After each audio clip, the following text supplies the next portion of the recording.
क्या आप share market में जाने की सोच रहे हैं? तो आपने IPO, intraday, long term, short term जैसे शब्दों का प्रयोग भी सुना होगा, पर क्या आप इसका मतलब समझते हैं?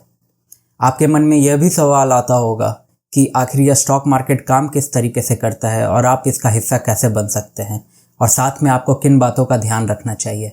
इन सभी सवालों के ऊपर बात करेंगे सरल भाषा में। तो चलिए शुरू करते हैं। तो आइए अब समझते हैं कि यह स्टॉक मार्केट काम किस तरीके से करता है।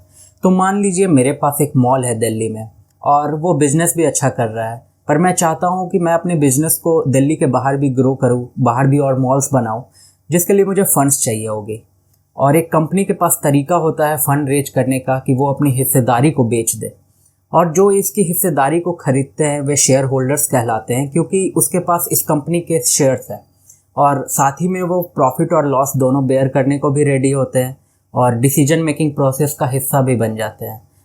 पर ये तो हो गई सरल भाषा की बात।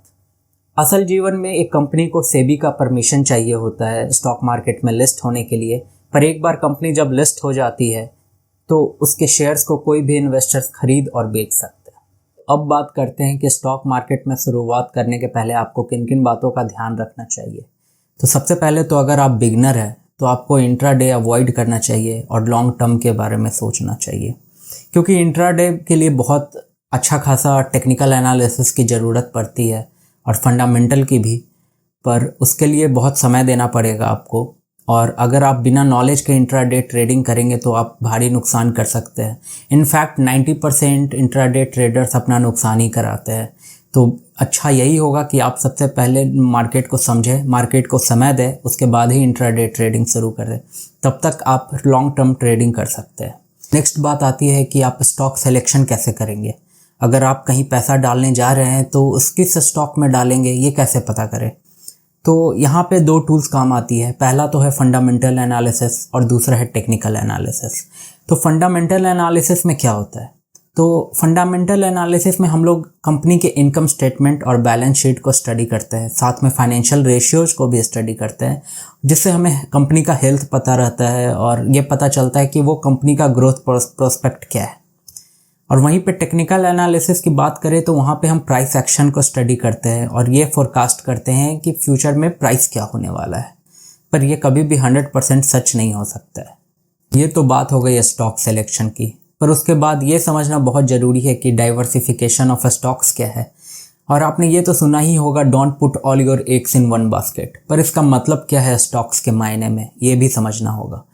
तो जब आप अपने फंड को, अपने पैसों को स्टॉक मार्केट में लगाते हैं तो इस चीज़ का ध्यान रखें कि आप अपने सारे पैसे एक ही सेक्टर में या एक ही स्टॉक्स में ना डाल दें, बल्कि उसे डाइवर्सिफाई कर कर अलग अलग स्टॉक्स में, जो कि अलग अलग सेक्टर में हो, उसमें डालें, ताकि आप अपने रिस्क को कम कर सकें। और जब बात आती है रिस्क की, तो आप ये भी ध्यान रखें कि आप अपने पूरे कैपिटल को रिस्क के तरफ एक्सपोज ना करके रखें। अपने कैपिटल का आप 10 से 15% हिस्सा को ही रिस्क की तरफ एक्सपोज करके रख सकते हैं। और सबसे आखिरी बात यह है कि आप मार्केट को समय दीजिए और ख़ुद को एजुकेट भी कीजिए।